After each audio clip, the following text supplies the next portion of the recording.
Hello, hello, hello. This is Ryan O'Connor with Evan Karen Key, and you are listening to Trinity FM. We're coming not so live to you from Trinity Halls. We haven't been live the last few weeks. I'm very sorry. I know you love using the chat box, but you can still interact with us in the chat box if you'd really like to. Yeah, if I'm actually listening by the time we broadcast this, We won't be. I mean, fair enough. This is Wee Lads Big Problems, and today Wee Lads Big Philosophy might be a better topic. We have a really, really special episode today because for once we're not talking about really horrible things that are happening in the world. We are interviewing a very special man. Michael, would you like to introduce yourself? I'm Michael. I'm a very special man. Michael is our philosophy of religion professor. Professor's grandiose. Okay, we'll just say underpaid teaching assistant. Okay, that works. And today we're going to be asking him very important questions about God and religion. I'll give you a couple of examples. Like one issue we're going to be tackling is can an omnibenevolent God exist in a world containing evil? Another question we're going to tackle is if Jesus existed today, who would his favorite Star Wars character be? Truly, some of the most pressing issues in theology today, I think. Not just theology, in the entire world, I'd say. So, Well, the Western world. yeah, you've got us there now. So, with that, will we get started then? Right. We'll start off with a sort of easy one, Michael. Oh, good. If Jesus if Jesus was alive today, if he was walking around this world, Some people say he's still alive. some people say he is, Some do. But so if he is alive, who do you think his favorite Star Wars character is, and why? One of the most difficult questions I've ever been asked. I think he'd quite sympathise with Obi-Wan Kenobi, Desert Hermit. Well, maybe he'd like the fact that General Grievous has like 4 arms. He'd see it as a miracle. That's Because Ryan, while you were researching for this particular question, I think you came across a lot of Star Wars Christian. yeah. There's a surprising amount of literature about how Star Wars promotes Christianity, and I'm not going to lie, it was all shite. Oh. Yeah, I mean, there seems to be an essential disconnect there. I mean, the Force is, I think Mark Campbell described it as religion's greatest hits. It doesn't work precisely as a sort of entirely Christian sort of conception of the word, because the Force is this purely neutral thing. It's neither necessarily good nor evil, though I think I could dispute that if I had the time Wikipedia. And it's sort of, the metaphor breaks down after a while. But you have all this sort of basic stuff like a chosen one and the sort of guiding light, so there's superficial similarities. But as I say, it's just religion in sort of generica. So that would make, if you would, like Luke is generally considered to be Jesus, being the chosen one and the one who goes through the journey and then dies when he's 33. So who is Obi-Wan? Does that make Obi-Wan like Joseph? He dies very early on. See, Christ doesn't really have a mentor in that way. So it's more the hero's journey than the journey of Christ. But it's just that the hero's journey and the journey of Christ have these sort of great similarities. I mean, it all comes from like Joseph Campbell, which I think comes from, not Freud, what's his name? Well, who came after Freud? Aristotle? If only. No, it's Niles does it on Frasier. Young. So this sort of Jungian idea of these sort of heroic archetypes or something, and that's kind of where Star Wars comes from. I think we can. So there's 2 possible answers to that. Then he might relate most to Obi-Wan Kenobi, but that in terms of the story, he's definitely a Luke. I have another take to bring into this. I think the amount of miracles Han Solo pulls off throughout the first trilogy, they can only be described as miracles. I think. That's what you say here now, because those 3 films are stunning. Han Solo is John the Baptist.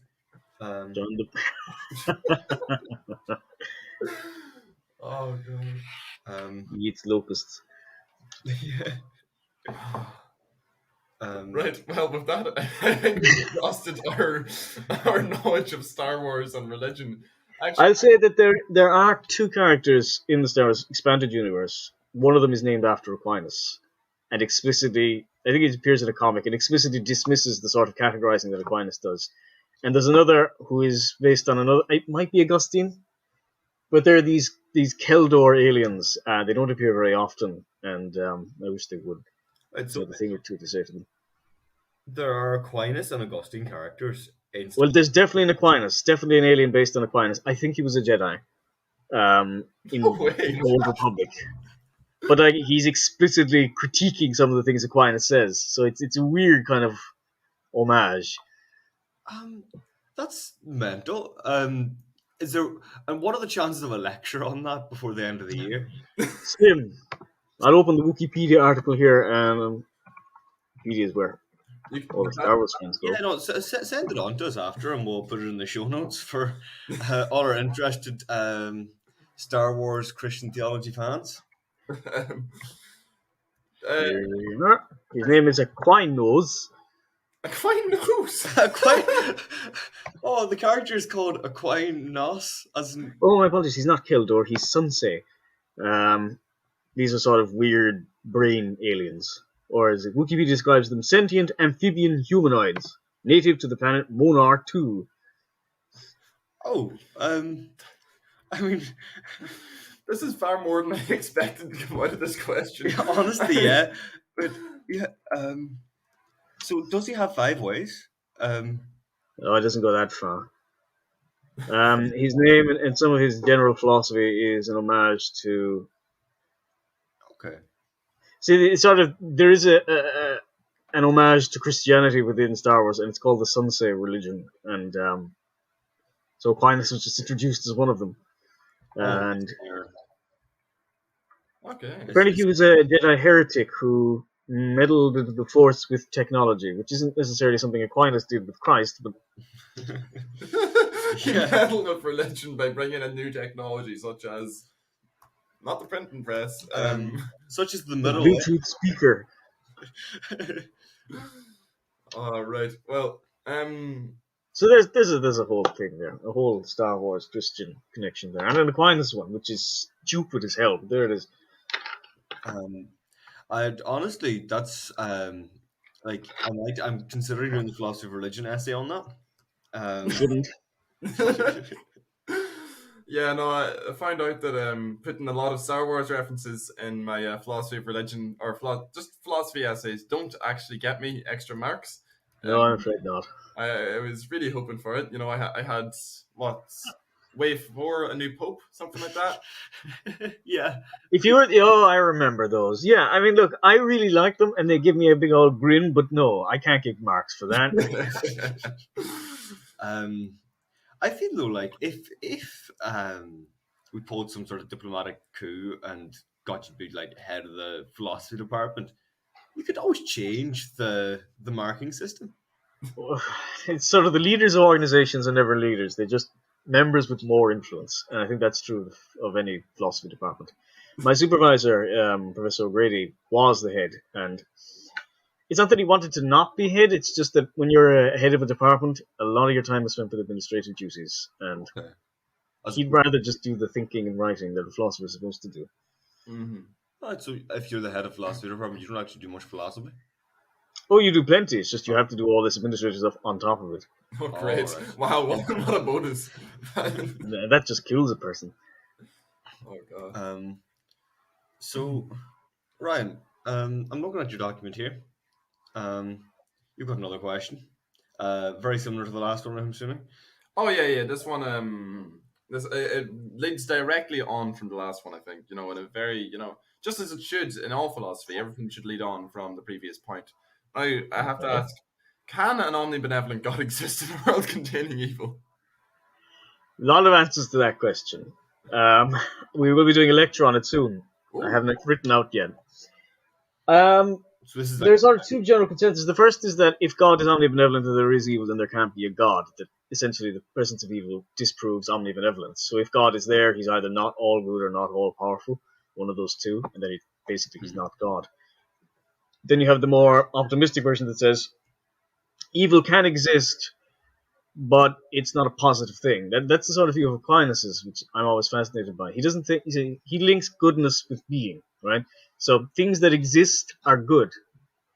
Evil is literally the absence of God. It's the absence of existence. So when you do something evil, you aren't doing something. You're essentially creating a void in creation. Is the best way to describe it. So evil acts aren't things; they're lacks of goodness.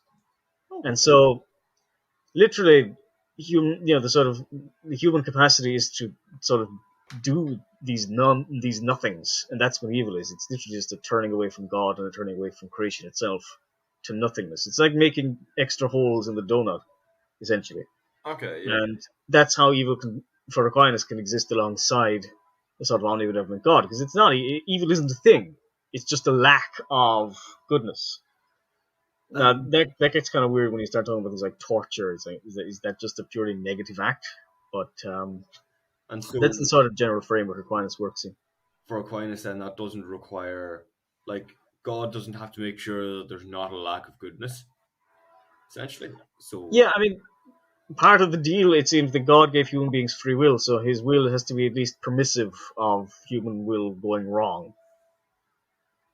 And I mean, we all saw The Last Jedi. That happens.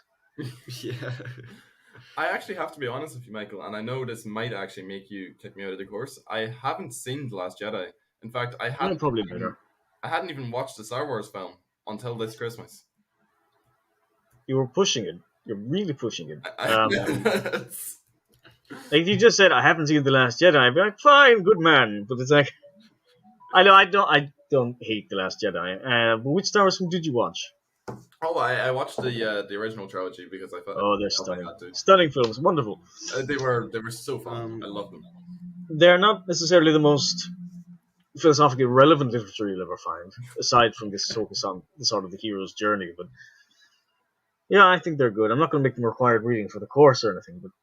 But philosophical relevancy is what I look for in my my sci-fi films. But not a bad criteria. No, honestly, no. But I've watched some of the Star Wars films. I hate to say it, but I remember like watching The Empire Strikes Back and thinking that I wasn't enjoying it as much as I was supposed to. But that was like 10 years ago, so what, you were like 2 then? 3? I don't know. Actually, in the whim. Yeah. I have to say, I actually think The Empire Strikes Back may have been my least favorite out of the trilogy, and I know that's a controversial thing to say. Sometimes I wonder if that's because people are expected to enjoy it as being the best. You look at something like The Godfather, top film that is listed on many top film lists, and then you watch it and you go, I'm supposed to enjoy this. And that expectation then kind of makes you look for more flaws, or makes you hyper aware of the fact that you aren't living up to them. Okay. I don't know. Something like that, maybe. So, that's some good philosophy there. To bring that back to evil and omnibenevolence, do the prequels represent then a lack of goodness as opposed to an actual act of evil? Because I'm having a hard time like reconciling those facts in my head. Yeah, how can the prequels exist in the same world as an omnibenevolent God? Lacks of goodness, okay? I mean, they're films, but they just make lots of wrong decisions. But I suppose the things that they are inherently positive because there is something made, okay? But it's just that every so often there's like a Jar Jar Binks-sized hole in them. Okay. And I have to say, Revenge of the Sith is one of my favorites. I don't care. I saw it when I was 12 when it came out, and I love that film. So it's only 2 of the prequels, really. Okay. I've one question that's once again entirely unrelated to that, but about omnibenevolence and ego, right? Yep. Which is like, so you've got like natural disasters that kill people for no reason, say, right? So like people who've never done anything wrong in their lives, children, people, right? These people all die in like tsunamis and earthquakes and things like that. Is that like how can that be a lack of goodness or a result of free will, essentially? And that, You like, see, it used to be just a chance thing. there are two kinds of evil. Okay, there's moral evil, which is the evil of human beings, and then there are natural evils. Natural evils can be things like the fact that death exists, the fact that tsunamis exist, and sometimes, by Aquinas' reckoning, and I think by Leibniz's as well, these things are necessary for a greater good to come out of them. So when it happens that, say, a child dies in maybe a tragic landslide or something, there's all sorts of answers you could make there. I think Aquinas would make, which is something like, this is not something God willed, but it's something God allowed to have happen, and it's the confluence of the free actions of the people who built their city there, and the fact that this landslide was going to happen at some stage. But it is still an evil. It's a natural evil. It's a weird thing because it's evils seem necessary for Aquinas as well, in the sense that it's not a donut if it doesn't have a hole in the middle. So there are necessary evils, like the fact that things cease to be, they cease, they start to die. The fact that the seasons exist and that they plants die and then they grow back again in the spring. So there is a certain extent, there's an allowance there for these bad things happening. Why an omnibenevolent God needs to do these things is a question that comes down to God's omnipotence. And it's like, well, does God have a choice in making a planet where there aren't any tsunamis or tornadoes? Okay. And Aquinas' answer is going to be, well, no. God can't, in a sense, make better the things he's made. He can make better things, but he can't make the earth better than it is. Which leads you into all sorts of interesting questions about the best of all possible worlds. In Leibniz, Leibniz is famous for the saying, this is the best world possible. Why? Because it's here. God wouldn't choose anything less. And then Voltaire tells him, look at all the crap that's happening in it. Leibniz, what's wrong with you? And I love that. I love that line of reasoning. Like, God will create the perfect world. You look around the world, you see it's not perfect, and you say, "Well, God created it, so this has to be perfection." Yeah. Leibniz's arguments along that line are, best doesn't mean most comfortable, and it also doesn't mean best for human beings, because there could be a whole series. I think actually he literally says there could be creatures out in the universe whose goodness depends on the occasional bad thing happening on Earth. We can't, in a sense, I think it comes from the book of Job, this sort of idea that we can't see the totality of things like God can, and that some of the evils we suffer are necessary for much greater goodnesses somewhere else. In the same way that for spring to come, you have to go through winter, and the flowers bloom again, but they have to die first. It's not an easy pill to swallow. It certainly isn't. And you can understand why that might not be a very comforting sentiment, but it is an interesting one intellectually. So what? Like, on the other hand, you will be tempted to say that a neutral, like, if there is some higher power, then it would be neutral or maybe evil as opposed to good. If you look around the world and what you define as good isn't always there, like the Force, for example. And yeah. There is this attraction to a god who literally just makes the world and just leaves it. The sort of deism, I think, that came out, especially in the 18th century, the 19th century. A god who abandons creation, and that's a way of explaining why it's running the way it is badly. But that it needs a first cause, and that first cause is most likely to be God. So that's sort of a compromise position that some people adopt. Okay, so God just gave up on us. It's not like God is disinterested. He said, "Nah." He said, "I'm getting out of here." Yeah, like George Lucas, he just. No, George Lucas didn't do that. He remakes his films all the time, the special editions and that. It's like God wasn't George Lucas. It's like George R. R. Martin. Say again? It's like George R. R. Martin said he didn't have a choice. Oh yeah, from the Throne of Games thing. From the Throne Games. Yes. Yeah. I hear he's writing a new book or something. Isn't that great? I can't wait for that book to come out. I'm so excited for it to come out at its release date. Ryan, go and hold your breath there. The chance of Winds of Winter being released on time are probably about the same as the chance of Michael getting through a whole component of uploading every lecture exactly on time. Right, that's only because of my feelings as a person. I was supposed to have a lecture out last night, but Panopto, the software the department uses, is kind of crappy, so it stopped recording halfway through, and I thought, Trust me, I'm no. actually delighted. I have nothing to do. I like getting all my lectures done on the day they're uploaded. You know, it would be logical to just like evenly spread them out throughout the week, but I'm not logical. So Neither am I. I like doing things the day they're uploaded. So I sat there at about 9 o'clock last night, and I was like, "Oh, Jesus, got a philosophy of religion lecture to do now." You know, I like to sleep, but I just want to, get it done today. And I go on to TCD Blackboard, I log in, I click on philosophy of religion, I look at lectures, and it hasn't been uploaded. And honestly, Michael, that made my day. So I'm glad that loss of goodness was so good for you. It's only because I was playing Yakuza and got to the part where you have to run a cabaret minigame, and suddenly it was 2 hours later, and I was like, what am I doing? It's like, I have work to do. It was just a lot of things going on here, and then I played Yakuza on top of it, which was a bad idea. Don't follow my example, okay? What's your favorite Yakuza? I've only been playing them in the last 3 weeks. Yeah, fair enough. Because my brother has Game Pass, and I thought, I might as well try one. And now it's like 80 hours. No, 80. It was 120 in the first game that I played, which was 0. 40 in the next, and I think I'm up to about 40 in the third one.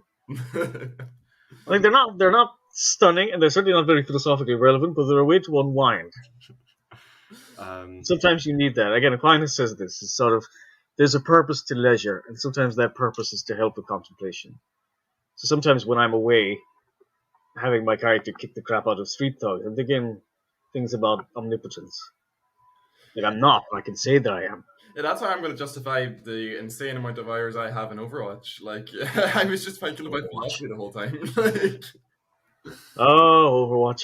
Do you have a favorite video game, Michael? Oh, good question. I love Star Wars Knights of the Old Republic, and I love Halo 3. They're my two favorites. I can see that for you. That makes sense, yeah. Oh, Halo was so good. Just that perfect free combo, the raids, the melee, the shooting. Oh, it just feels great. As regards a game with interesting philosophical content. Oh, the best? There aren't a lot. I mean, you have Bioshock with the sort of objectivist critique in it. But I don't know much about objectivism, so it doesn't really appeal to me. And you get bits and pieces in places like Knights of the Republic 2, where there's a bit of a discourse on determinism and how it relates to the Force and that. But there's no Thomist game, there's no properly Thomist game that I've found, which I think is sort of terrifying. The only philosophical game I've ever played, Monopoly. I was about 8 or 9, and it was Ratchet and Clank. Oh yes, yeah, it was Ratchet and Clank, a cracking time, and there was a lot going on in that game. To be honest with you, like there was a clock at the center of the universe, which is a very Leibniz kind of thing, isn't it? Yeah, kind of. That's Leibniz, where he was like the whole watchmaker, Sort of. And like that's William Paley, but anyway. And there was all sorts of stuff about like time and being able to like put time back and forwards and having to save all the planets. Now to think about it, might not have been as philosophical as I remember it. It really touched me, This might just be because I'm a stan, but I hear young people use this term. What the hell is a stan? Oh, it's someone who's like obsessed with like it's usually referred to like if you're obsessed with a celebrity. Use it in other contexts, but it came from do you remember that one Eminem song? Is it called Stan? I'm more of a Malteser kind of guy. Yeah, fair enough. Yeah, but it's from that song, and now like sorry. Ryan just looked at me to explain a young person term. Evan is 90 at heart. That's something you need to know. But I think now this might be controversial, but I think Dark Souls is actually underrated as a game with like a surprising amount of philosophical content. I love the games, and like I just think there's a lot in there. I've heard that said. Some of my friends are really avid Dark Souls players, and one of them is probably the best philosopher I've ever met, and he's quite a fan of them. So, and I remember when I came into Trinity, actually, my first day, I met with a member of the department who was no longer working there, and in his office on the desk was this brand new unopened Dark Souls board game. That's amazing. I love it. He's long gone now, but kind of gave me something to remember him about. Definitely. Right. Anyway, Yeah. we'll speed up the discussion here. We'll not speed it up, we'll just move it on. Now we want to ask a bit about Jesus' political views. Good. Do you think Jesus would be a communist? If not, what would his political ideology be? You see, we're moving away from metaphysics here, which is kind of my specialty. The thing I've been doing for the last few years. There's a difference. Right, the whole show is just us talking about things we don't know about. So, like my lectures. Yeah, great. Perfect, we've got a lot in common. Yeah, but I get paid to do those.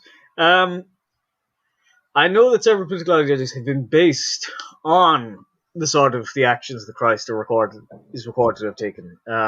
There's this sort of, the Catholic Church, I think, uses this sort of model called distributism, which I'm not very sure about, but I think it's, they think it is a reasonable alternative to capitalism and to communism.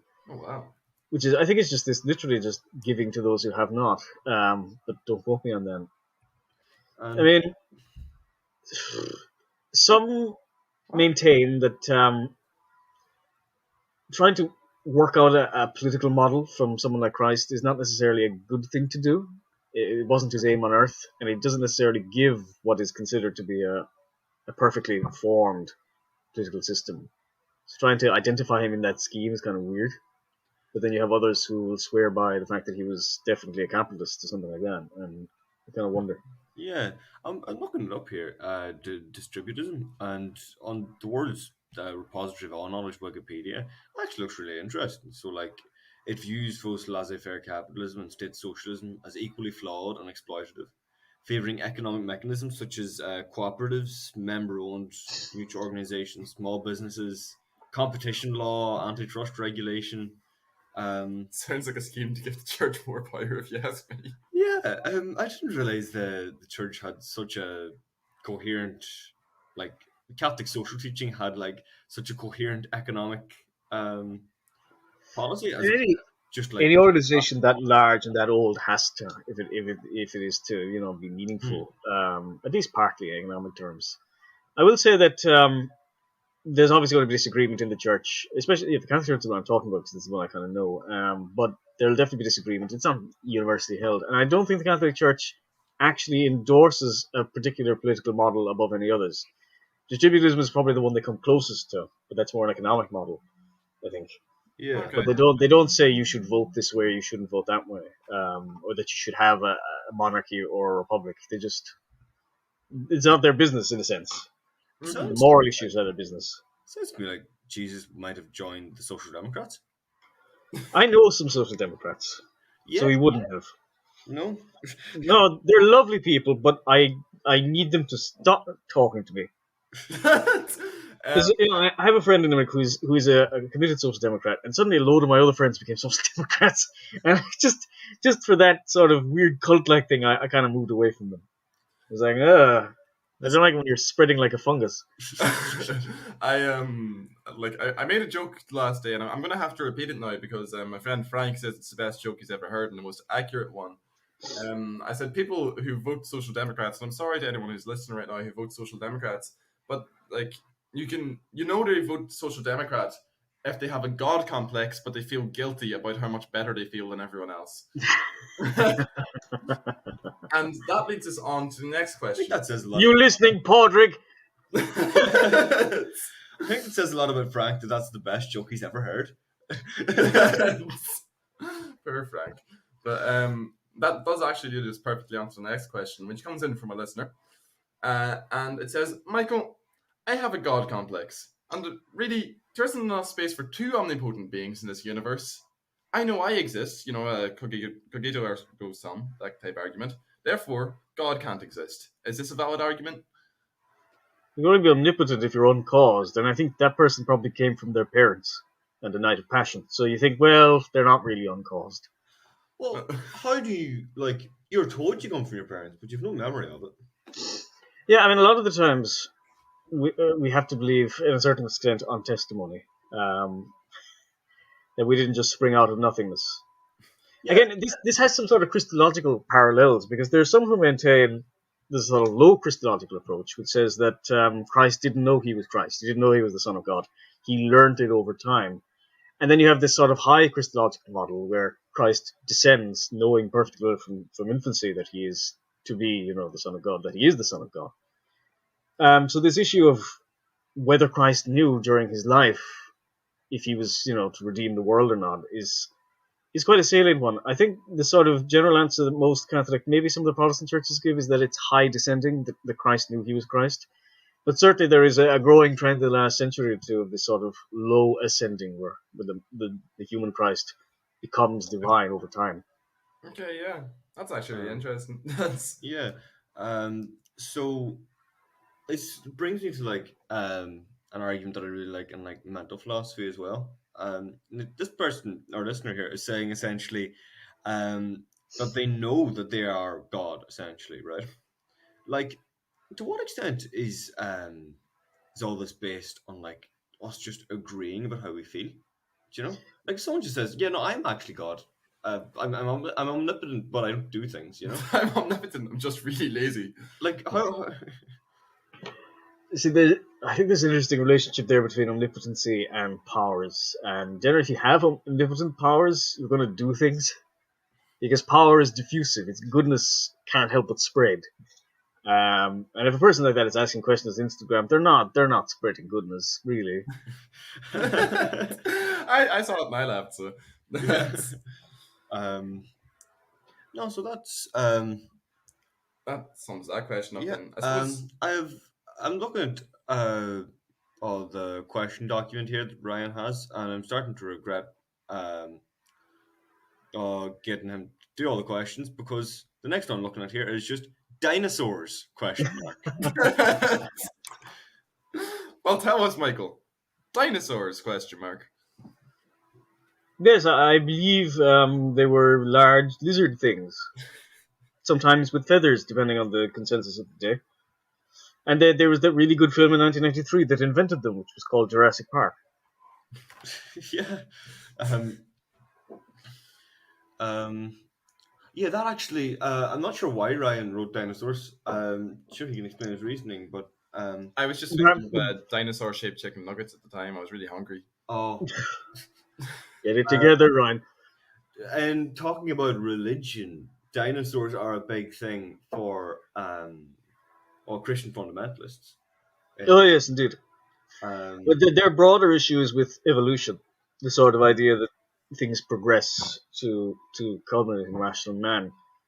I can say that most mainline churches, definitely the Catholic Church, presumably the Anglican Episcopalian churches, will embrace evolution in some model. It's a perfectly reasonable way of thinking about God's will unfolding over time, is what they'll say, and things developing, because the idea that God can magic things up, well, instantly the way they are, seems to follow from omnipotence, but there's also this idea that maybe there's a best result achieved by this slow growth over time. Again, it's sort of a question of we don't know which is the better approach, because we're not omnipotent, we're certainly not omniscient. But certainly the idea that dinosaurs didn't exist, that's more of as you say, it's more of an issue that you'll see with more fundamentalist groups. yeah. Speaks to the relationship between religion and science as being this, a lot of the time, really contentious, but probably shouldn't be half as contentious as it is. Mm-hmm. Okay, yeah. So like, so I know like in the lectures we were doing, one of the things that I thought was really interesting was like the fact that some philosophers don't see a direct, you know, sort of a conflict between rationality and faith, essentially, and that like you've got, yeah, like that you can have cooperation between the two, or you can work with both, and that like people will consider science to be opposed nearly by nature to the idea of religion, but then again, a lot of I know a lot of scientific developments came out of the church, especially in astrology and astronomy and stuff like that. Yeah, the Big Bang, genetics theory, things like that. Yeah. So the church, and the church and its intellectuals are often fertile ground for scientific growth. And it's saying, well, science is simply this field of sort of empirical data gathering. It shouldn't really be opposed or, you know, allied to any particular view, but this sort of simply just this tool we use to gauge certain physical things about the universe. There's often this view called scientism, which is this sort of exaltation of the empirical method. And that's what I think a lot of religious commentators, in the same way that a lot of people, when they talk about religion, will talk about Christian fundamentalists, some religious commentators, when they talk about science, will talk about scientism, which is this somewhat similar caricatured view where you sort of exalt the empirical sciences above all the others. That if something is real and empirically verifiable by a test tube and a beaker in the lab, it's more real than something that came out of an arts or humanities sort of lecture book. What seems to me to be arts block surprise, honestly. But I'm actually interested to hear, Michael, what are your own beliefs on these things about faith, reason, the relationship between them? Like, where would you stand personally if you had to pick a side? Well, the thing is, I was asked this question by my undergrad class last year, it was the year before. And I told them what I'm going to tell you now, which is, it's none of your business. Yep, that's very fair. Yeah. My point is, I don't want to influence your essay writing, your thoughts. Oh, yeah, that makes sense. I don't like the idea that if I'm, say, established as some sort of atheist or some sort of faithful religious believer, that you'll then tailor your essays towards me. Yeah. Philosophy, at least the way I see it, is about giving you tools to discern truth from falsity. And if I'm, in a sense, anything other than the sort of vaguely impartial lecturer, then I'm giving you ways to achieve marks that maybe you don't deserve. It's why I don't give marks for Star Wars things. So I'm an enigma wrapped in a mysterious cloak of secrets. It's just like, don't worry about me, man. Worry about yourself. That's fair enough. Like, I suppose we'll get into another questions from listeners. Actually, first of all, Don McCarthy wants to say thank you for giving him like 3 firsts last year. And no idea who that is. One of my favorite questions in all this is from FinMick89. Who is that? Finn McGrath? Finn? It could be. You know what, we're gonna say it's from Finn McCool because that's cooler. Sorry. He asks, who was more horny, Saint Augustine or Lando Calrissian? Calrissian. We know Augustine had a concubine. We don't necessarily know if Lando had one. Okay, yeah, that's some good logic. I like it. I'll point out here, for anyone who's not familiar with the whole thing with St. Augustine, he wrote a lot about how, for a whole lot of his life, he was having a whole lot of sex, and it was so difficult for him to be holy, and that he had to give all that up, essentially. He's probably one of the more what's the word, out there philosophers with that kind of stuff, you know. Yeah, that really intimate way in which he describes his life and his feelings appeals to a lot of people because it's a much more personal way of doing philosophy than the sort of dry stuff you get in Aquinas. And there's no way around it. I mean, Aquinas' stuff is quite dry.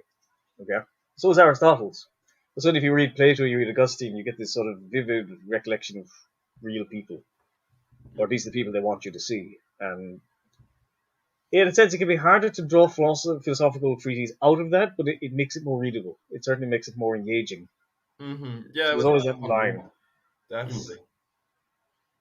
Yeah.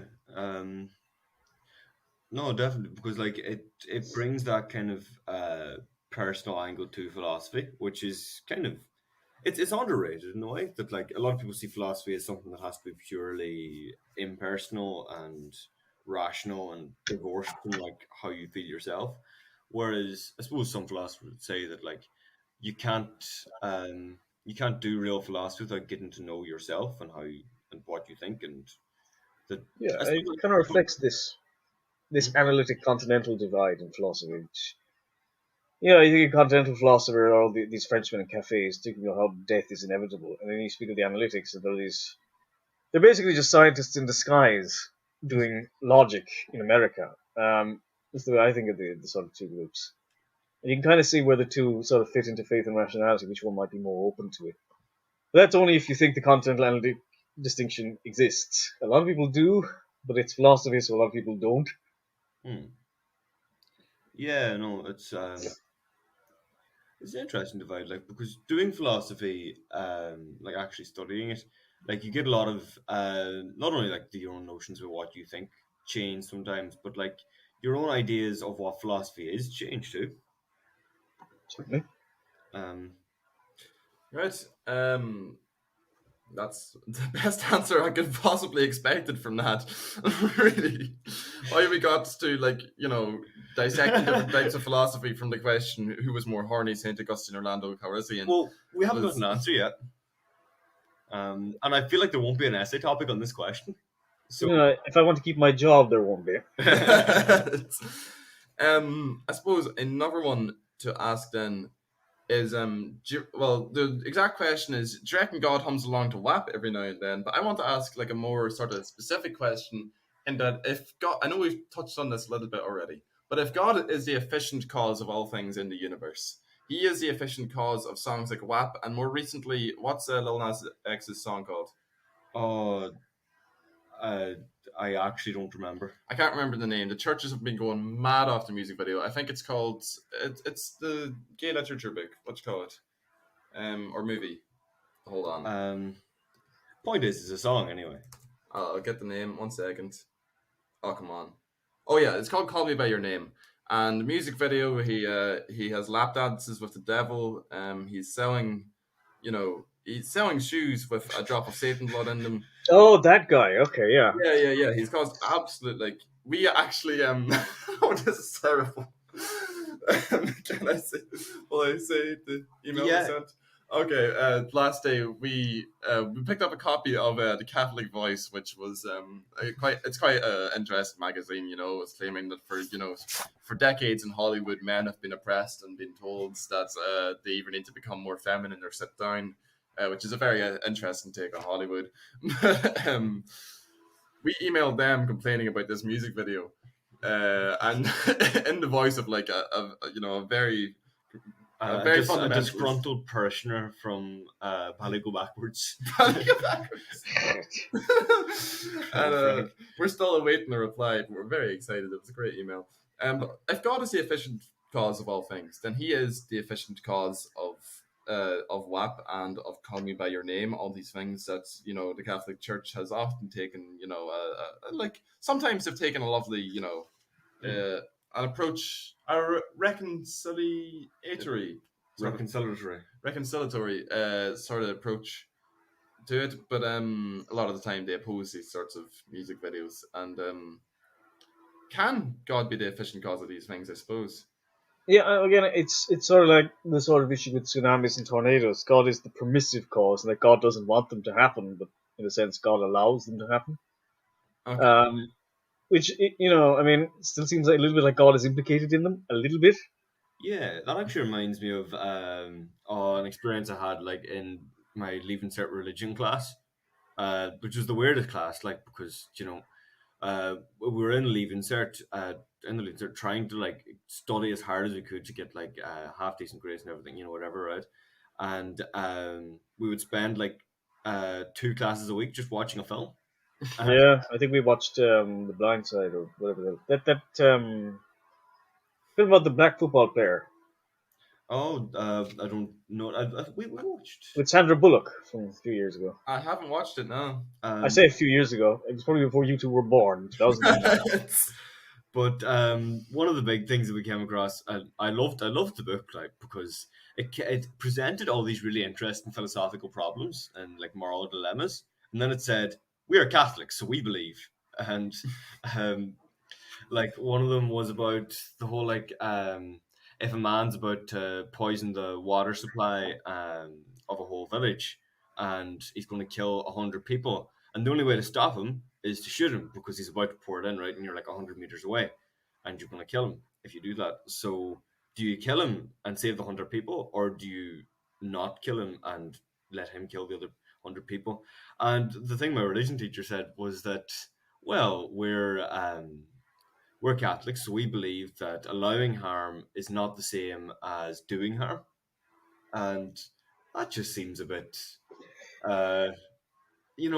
misplaced in a way. Yeah, The- yeah. The Catholic religion has, like, Christianity is really deontological. Like, it's very Mm. rule based. I don't think there's much room for there ever has been much room for consequentialism in it. Like, the consequentialism being the idea that consequences are more important than the act Yeah. itself.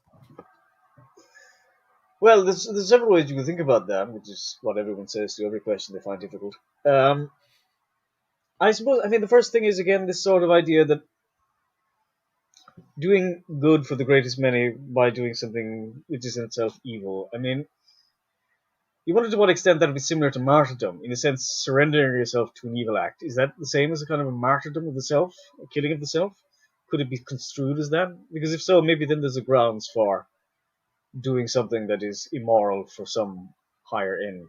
That actually, But yeah. Okay, yeah. Mm-hmm. I wouldn't swear by that, and I just came to me now. So, but it does seem. I mean, there's this sanity and the trolley problem that the sort of doing versus allowing harm. We had this issue. It was one of the subjects we were teaching on last year, the year before, in our philosophy, to our first years, which was this doing versus allowing harm document, in which one person drowns his young baby cousin in a bath, and another one walks in and doesn't stop the cousin from drowning. This is, well, which is worse? And this is what we were asking first years. It's like, I hated doing that sort of stuff. We had to answer that ourselves. We Oh, actually. did you? My apologies. Yeah. We had. I thought that had gone when Lizzie went. No. Rachel Handley taught us moral philosophy. She introduced us to that type of stuff. Yeah, it's grim. It's a grim example. But there is, I mean, there is a considered distinction there between doing and allowing that some philosophers really hold to. And if people hold to these opinions that strongly, then they're worth considering, at least critically. Mm-hmm. Yeah, like isn't that part of one of the ways of looking at arguments about the existence of God and like the way philosophy should approach that is that like because so many people hold the belief so strongly that God exists, philosophy shouldn't bother trying to prove or disprove that. Philosophy should instead try to describe what that belief means. Yes. Kind of be like more descriptive as opposed to prescriptive. No? Yes, exactly. Again, that's the third model from our lectures. So again, it comes from, it's not Flew, it's Phillips or something. I don't know. God knows. But it comes from Wittgenstein ultimately. The sort of idea that philosophy is just simply it's a tool among many to describe reality rather than to necessarily use language to mess it up. But again, there's this massive debate in the last century about the role of language and how we, in a sense, what we say about the universe and what that means about the universe. So there's a sort of growing trend where we say, well, look, philosophy's job isn't to guide people in what they think about the universe, but simply to explain the universe in a sense that allows them to form their own judgments or something. To be honest, it's not a philosophy that I know much about. Right. Well, moving on from that one then, on to our next question. And this is a question I don't understand, but I know Jared's an incredibly smart man, so I'm sure it's a great question. And that's why I'm asking it. And Jared asked, how do you solve the theodicy? I think that's how you pronounce it. Yep. Don't you have to compromise on an absolute to avoid contradiction? Say that last part again. He says, don't you have to compromise on an absolute to avoid contradiction? Oh, I don't know what that term means in that context. Um, I mean, the way around it again is this sort of idea that evil isn't a thing.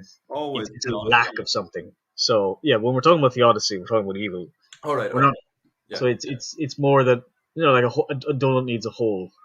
So there are necessary gaps, and these gaps are what evil is. And that's the sort of view I think the Catholic Church takes, and I imagine it's the view that many of the mainline Christian churches will take, or some form of it. Mm-hmm. That evil isn't a positive thing. It's not like you're making something. It's not like you're adding to the universe. It's just that you're just making it out of nothingness.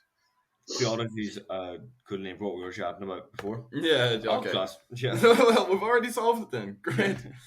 And I suppose, Stu, we've got a few more questions. We've got a good few more questions there. We're not going to be able to get through them all. So I might just ask you, quick fire round. Where we actually could do a quick fire round after this, yeah.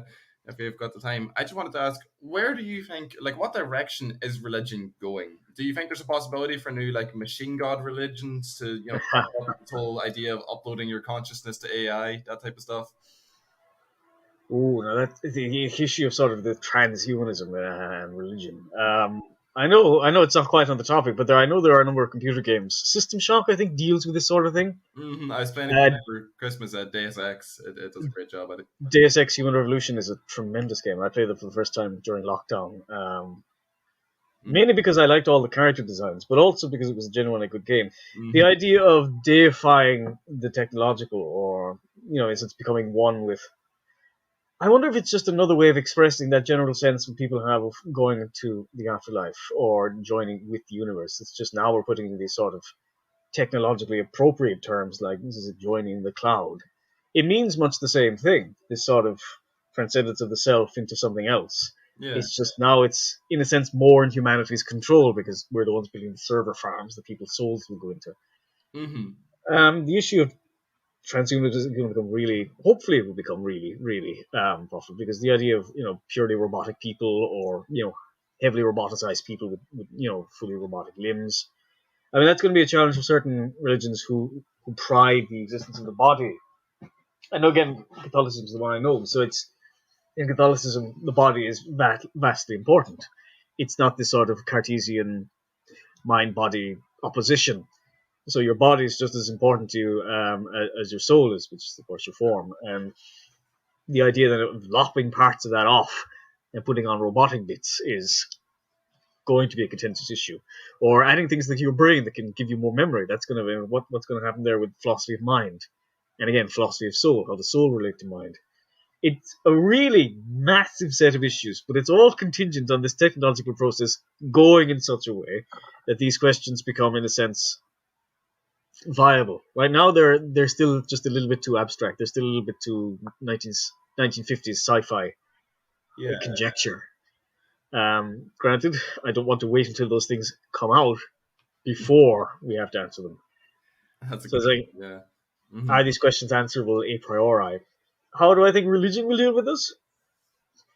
Well, if it's a good religion, or a great religion, it will stay true to what it believes.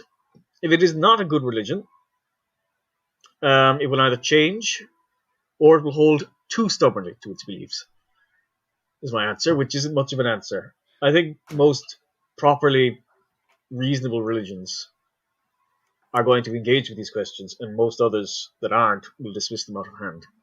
Okay. And to engage does not mean to embrace, but it does mean to consider. It'd be interesting just to hear what you were talking about there. When you're chatting about religions that hold the body as, so like on a level to or similar to or as important as the soul. Like coming from like a very like Christian background and like all the religious kind of thought, you wouldn't necessarily assume that like people would take that approach to defining the body as like sacred and as part of your body as well, or part of your mind. That way, like what do certain religions have to say about that? Well, again, I can only really speak about those are the Catholic Christian ones, but I mean the stigma against things like tattoos and obsessive drinking or consuming of food or drugs. All of that has to do with respect for the body, but to an extent that respect for the body is because people think the body is just as valuable as the soul. I mean, for a lot of religions, and I think for most people, our existence is embodied. I mean, we see the world through our bodies. We perceive it. Whether we are just our bodies or there's something more. And for certain religions, of course, there's generally something more. But because the body is this way in which you interact, and sometimes the ways you interact with God, you consume the sacraments or you're physically present during prayer, it's kind of important. It's not just a chocolate bar wrapper. It's something kind of vital. For other religions, that's not necessarily the case. It's just about transcending. I mean, certain Eastern faiths will have you, in a sense, transcend the self, which is to leave behind the mortal coil, which is to leave behind the mortal shell. That's, I mean, to sort of bring it back to Star Wars, Yoda says to Luke on Dagobah something like, luminous beings are we, not this crude matter, which is to say, look, you're more than your body. Your body is just this lump of disgusting flesh that you happen to cart around with you, and the real you is inside. Whereas I think most Christian religions say no. The truth of you is the unity of these two things, which is why many Christians will say on the last day, Catholics and Christians will say on the last day, you're giving your body back, so you better take care of it. Yeah. That's interesting. That's a perspective I wouldn't really have thought of thinking about that. So quick fire round. Sorry, your dog's barking. No worries. Some of these questions are going to be really difficult to do in a quick fire round. Wait, can I ask? What's the dog's name? Famous from the lectures, of course. Actually, true. Yeah. Can you introduce us a bit to the dog? Oh, he literally just came over. Hello, Ranger. He's an Alsatian. He just turned 10, and last month, no, actually it was a few months ago, he scared the delivery driver who had more muscles than I've ever seen on a human being. So I'm very proud of him. Oh. Could you actually could you show Ranger on a lecture sometime? Is that possible? We'd love to see. I'll see. I probably will. Yes. Yes. I'll say he's black like the night and taller than me, so. I can't wait to see him then. Look, it's that sort of Ron Swanson line. A dog has to be big enough to knock you over. Otherwise, it's not a dog, it's a cat. I'm not sure that's how biology works, but sure, if you've got faith in it. It's how Ron Swanson works in Parks and Recreation, so it's okay. That's all that matters then. We don't really have time for the quick fire round, unfortunately. Okay, well, I'll just say no to all the questions. Okay. Unless I was supposed to say yes, in which case I'll say yes. I'm afraid I have to accept your first answer. That's a no to everything. So I think your grade hangs in the balance, Sonny. We'll wrap it up there. Yeah, we'll wrap it up there. Well, thank you so much, Michael, for coming on. I hope you've all enjoyed listening to the chat. It's actually been great, Craig. It's lovely to be able to tackle something that, again, isn't, chatting about the erasure of a culture. Yes. But, thank you so much for coming on, Michael. The feeling is mutual. Thank you all so much for listening. We love you all, and we'll see you next week. Actually, don't stop it yet. Next week, this isn't confirmed, right? This could, the date could sort of change, but we might be interviewing the coordinator of Gaza Action Ireland and a Palestinian artist about activism in Ireland and Palestine, and just to sort of the methods of doing it, I suppose. Yeah, so definitely stick around for any news on that. Should be a brilliant episode. It's going to be a bit different to how we normally do it. Yeah, as you've noticed, the last couple of weeks are definitely a bit of a change from the normal format. But that should be worth listening to anyway. And I'll say thanks again to Michael, and hello. Thanks to you for listening as well. All right. Bye.